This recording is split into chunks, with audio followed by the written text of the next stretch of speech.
Tinywhoops, probably the first drone you own.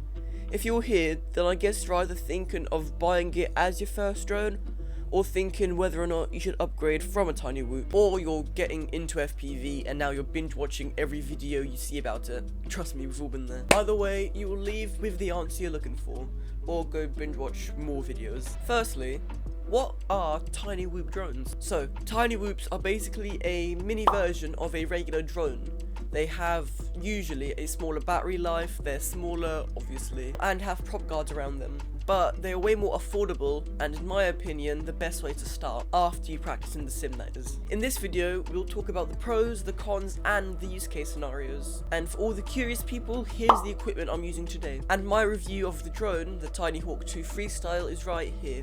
Hopefully. Okay, firstly, the low cost. When I say affordable, that doesn't only mean that you don't have to take out a second mortgage to buy a drone, it also means you can be more brave with them, do more risky moves, get better shots. Also, usually these drones are really robust, like they're basically indestructible from how light they are. And if they do break, the parts are more, well, affordable to get. But you need to remember that this is a more compact drone, meaning if, for example, the receiver broke off, you'd have to solder on a new one, or you'd have to buy the entire board instead of just buying the receiver, because usually the receiver is part of the main board, so in some cases it can be more expensive. Also, you're able to fly most Tinywhoop drones indoors, because as I said, they're less powerful and they have prop guards, meaning you can fly with way more obstacles, so technically you can get even better at freestyle.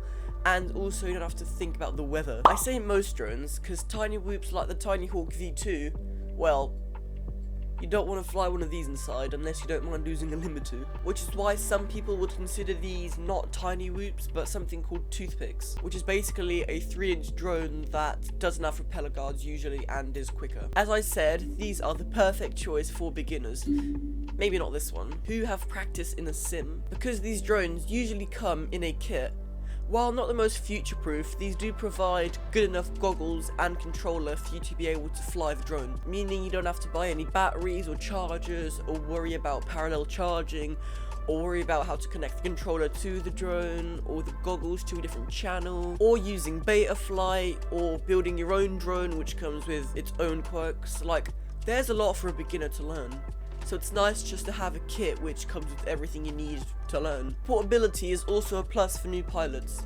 So instead of bringing a whole ass rucksack full of equipment, sometimes you can just get away with bringing a small box. Like this box can not only carry the drone, but batteries, other parts, propellers, even your charger. And instead of only being able to charge one battery per plug, this one, for example, could do 6. Because as I said, the smaller the drone, the smaller the battery, so they're easier to charge. This can charge 6 1S batteries, or you can charge one 6S battery with the same plug. And this is a really nice thing, meaning you don't have to plan out your next flight, you can just go out and, well, fly. Also, Tinywhoops are under 250 grams, meaning you don't have to have any special license, not in the UK at least. I'd recommend searching up the drone laws in your country just to make sure. And another important thing for beginners is the community and support.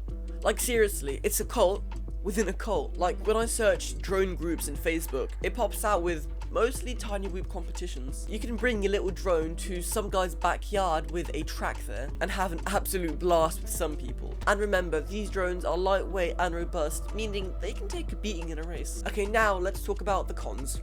Okay, so the whole meaning of a Tinywhoop is that it's, well, it's tiny, which as I said, it means that it can't carry 6S batteries. So the flight time is more limited, and less power to the receivers and transmitters means that your drone can't go as far. For example, even this basically 2S drone, with its fully unlocked power, which you have to do in Betaflight, can only go around 2 football fields long, and that's the max. Which is why a bunch of people opt to add external receivers onto this to make it longer range. So don't count on your drone flying down a massive hill to get that sexy shot. Talking about nice shots, these drones usually can't carry massive GoPros on them, so you can basically say goodbye to those nice, crisp 4K videos. Without a camera, on an analog drone, this is the best you'll get. Keep in mind that you have to have goggles that can record the image, because unless specified, it's really unlikely that your drone can just film by itself. There are some exceptions, like for example the drone that I've been showing you can carry an Insta360 Go, which looks like this. Or you can get drones like the Mobula 6 HD, which can record HD video straight from the camera that doesn't look like this. But it'll never be as good as a bigger drone or a Tinywhoop. For those who don't know, a Tinywhoop is basically a bigger version of a Tinywhoop that can carry a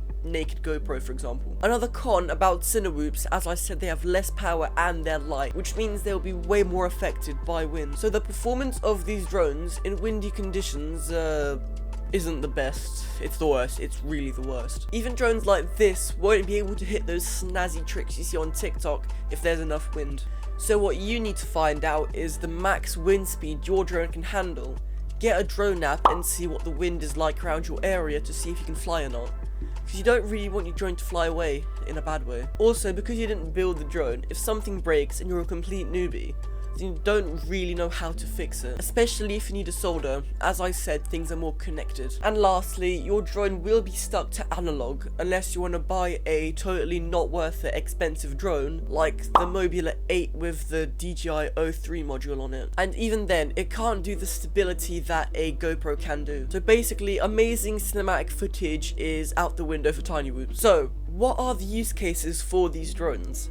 As you would have guessed, the people who would buy these drones are beginners, hobbyists, and indoor flyers. The right Tinywhoop will teach you more than just the basics of FPV flying. And you can join purpose-built activities, obstacle courses, and even leagues with your tiny little friend. And even if you can afford a fully fledged big drone for your first drone, no time is more innocent and thrilling than flying your first drone around the park and learning new tricks with this tiny little thing, as long as you have practice in a sim. And that is it. Thank you guys for watching. Consider liking and subscribing, and I wish you well on the rest of your day.